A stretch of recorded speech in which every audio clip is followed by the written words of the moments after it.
আমরা আলোচনা করছি ক্লাস 11-এর প্রথম সেমিস্টারের সংসদ প্রদত্ত নমুনা প্রশ্নপত্র সেট 2 এর প্রথম 20টি প্রশ্ন। প্রথম প্রশ্ন আছে, আধুনিক রাষ্ট্রচিন্তার জনক হলেন। দেখো, শুধু যদি বলে যে রাষ্ট্রবিজ্ঞানের জনক তাহলে হতো অ্যারিস্টটল, কিন্তু এখানে বলেছে আধুনিক রাষ্ট্রচিন্তার জনক, তাই এখানে উত্তর হবে ম্যাকিয়াভেলি। অ্যারিস্টটলকে রাষ্ট্রবিজ্ঞানের জনক বলা হয়। হবস আর লক হচ্ছে সামাজিক যুক্তি মতবাদের প্রবক্তা। হবসের লেখা বইয়ের নাম লেভিয়াথান, লকের লেখা বইয়ের নাম হচ্ছে টু ট্রিটিস অন গভর্নমেন্ট। এরপর যদি আমরা পরবর্তী প্রশ্নে যাই তাহলে দেখতে পাবো যেখানে কিছু বিবৃতি দেওয়া আছে, অর্থাৎ অ্যাজারশন দেওয়া আছে, যে বিবৃতিগুলো কোনটি সত্যি কোনটি মিথ্যে সেটা আমাদের দেখতে হবে। প্রথম বিবৃতি রয়েছে পশ্চিমবঙ্গ একটি রাষ্ট্র, তো পশ্চিমবঙ্গ একটি রাষ্ট্র নয়, তাই এটা হবে ভুল। তারপরে বিবৃতিতে রয়েছে ভারতের প্রধানমন্ত্রী হলেন ভারতের প্রকৃত শাসক, এটা অবশ্যই ঠিক।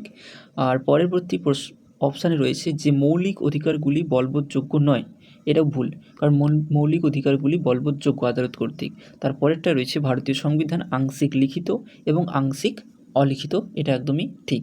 তাহলে 2 নম্বরটি ঠিক আর 4 নম্বরটা ঠিক, অর্থাৎ 1 মিথ্যা, অর্থাৎ এ মিথ্যা, 1 মিথ্যা, তারপর 2টা হচ্ছে সত্য, আর 3টা মিথ্যা, 4টা সত্য, অর্থাৎ উত্তর হবে সি, অর্থাৎ মিথ্যা সত্য মিথ্যা সত্য। এটা ভালো করে পড়লেই আমরা সহজেই বুঝতে পারব। এর পরের প্রশ্ন রয়েছে, এ গ্রামার অফ পলিটিক্স গ্রন্থটি কে লিখেছেন? এই গ্রামার অফ পলিটিক্স গ্রন্থটি বিখ্যাত গ্রন্থ, এটি লিখেছেন হ্যারল্ড ল্যাস্কি। ল্যাস্কি এই গ্রামার অফ পলিটিক্স গ্রন্থটি লিখেছেন। এর পরের প্রশ্ন রয়েছে যে রাষ্ট্র কথাটি প্রথম, অর্থাৎ স্টেট, স্টেট মানে আমরা রাজ্য বুঝি আমাদের বর্তমান সমাজের পরিপ্রেক্ষিতে, কিন্তু রাষ্ট্রকে আগে স্টেটই ধরা হতো এবং রাষ্ট্রবিজ্ঞানী পরিভাষায় রাষ্ট্র স্টেট। তো স্টেট বা রাষ্ট্র শব্দটি প্রথম কে ব্যবহার করেছিলেন না, স্টেট বা রাষ্ট্র শব্দটি প্রথম আধুনিক অর্থে ব্যবহার করেছিলেন ম্যাকিয়াভেলি।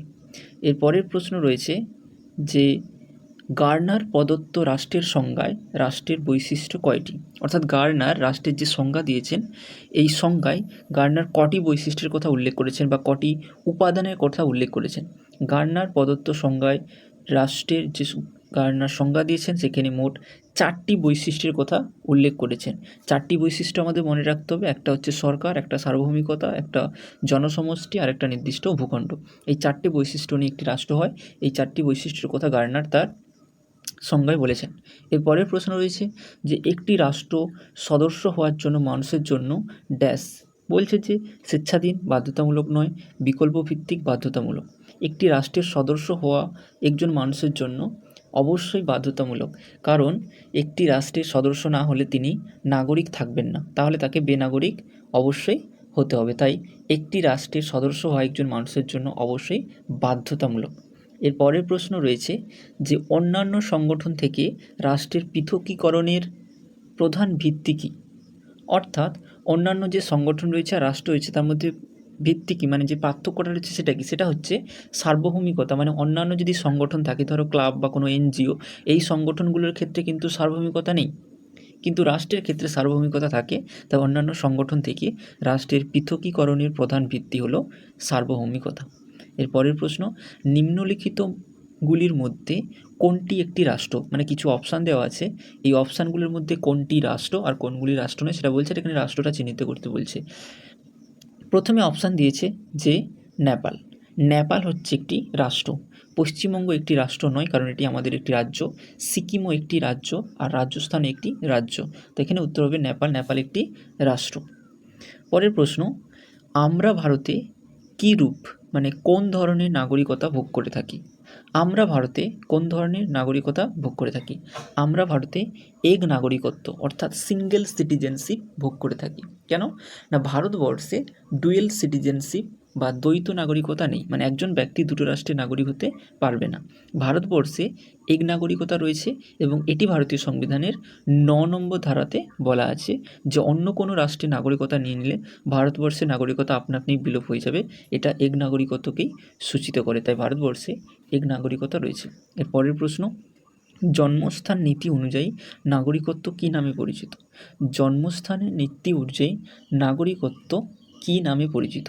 জুস জোলি, এটি একটি শব্দ এবং এটা জন্মস্থানের নীতি অনুযায়ী নাগরিকত্বের যে শব্দটি ব্যবহার করে সেটি এখানে বলা হয়েছে। এর পরের প্রশ্ন রয়েছে যে 1975 খ্রিস্টাব্দে যে পদ্ধতির মাধ্যমে সিকিমের জনগণ ভারতের নাগরিক হয়ে ওঠে সেটা কোন পদ্ধতি? সেটা হলো ভারতভুক্তির পদ্ধতি, অর্থাৎ ভারতবর্ষের অন্তর্ভুক্ত করার মাধ্যমে সিকিমের জনগণকে ভারতের নাগরিক হিসেবে গ্রহণ করা হয়েছে বা নেওয়া হয়েছে। এর পরের প্রশ্ন রয়েছে, ভারত সরকার কোনো ব্যক্তির নাগরিকতার বিলোপ ঘটাতে পারে যদি সে ভারতের অনুপস্থিত থাকে। মানে ভারতবর্ষে কত দিন বা কত সময় অনুপস্থিত থাকলে তাহলে একজনের নাগরিকতা বিলোপ হয়ে যেতে পারে।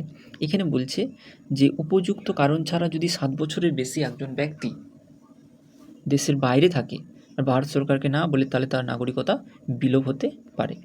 এর পরের প্রশ্ন রয়েছে যে স্বেচ্ছাধীন নাগরিকতা অর্জনের শর্তাবলী পূরণের পদ্ধতি কী নামে পরিচিত? স্বেচ্ছাধীন নাগরিকতা অর্জনের শর্তাবলী পূরণের পদ্ধতি কী নামে পরিচিত? এটি অনুমোদন সিদ্ধ নাগরিকতা নামে পরিচিত। অর্থাৎ কোনো ব্যক্তি স্বেচ্ছায় যদি নাগরিকতা অর্জন করতে পারে বা অর্জনের শর্তগুলো পূরণ করা হয়, তার মাধ্যমে সে যদি নাগরিকতা পায়, তাকে সেটা অনুমোদন সিদ্ধ নাগরিকতা বলা হয়। এরপরের প্রশ্ন হচ্ছে, ভারতীয় সংবিধানে নাগরিকতা সম্পর্কে কত নম্বর ধারায় আলোচনা করা হয়েছে? ভারতীয় সংবিধানে নাগরিকতা সম্পর্কে সংবিধানের পার্ট 2-তে আলোচনা করা হয়েছে এবং এটি 5 থেকে 11 নম্বর ধারায় আলোচনা করা রয়েছে। এর মধ্যে 11 নম্বর ধারাটি অত্যন্ত গুরুত্বপূর্ণ, কারণ হচ্ছে 11 নম্বর ধারাতে ভারতীয় পার্লামেন্টকে নাগরিকতা সম্পর্কিত সব আইন প্রণয়নের দায়িত্ব দেওয়া হয়েছিল এবং সেই দায়িত্ব অনুসারে পার্লামেন্ট 1955 সালে প্রথম নাগরিকতা আইন প্রণয়ন করে। পরের প্রশ্ন রয়েছে, বিদেশিরা ভারতের কোন অধিকারটি ভোগ করতে পারে না? অর্থাৎ কোনো বিদেশি যদি ভারতে থাকে, তাহলে ভারতীয় নাগরিকদের মতো কোন অধিকারটি তিনি ভোগ করতে পারবেন না?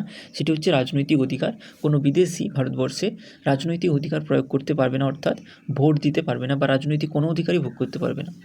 এর পরের প্রশ্ন রয়েছে, সুনির্দিষ্টতা হলো কোনো সংবিধানের অন্যতম গুণ। সুনির্দিষ্টতা হলো কোন সংবিধানের অন্যতম গুণ? মানে এখানে বলছে যে সার্টেনিটি অর্থাৎ সুনির্দিষ্টতা কোন ধরনের সংবিধানের অন্যতম একটি বৈশিষ্ট্য বা গুণ বা ভালো দিক, মানে পজিটিভ দিক। সেটি হচ্ছে যে লিখিত সংবিধানের, অর্থাৎ লিখিত সংবিধানের একটা গুরুত্বপূর্ণ বৈশিষ্ট্য বা ভালো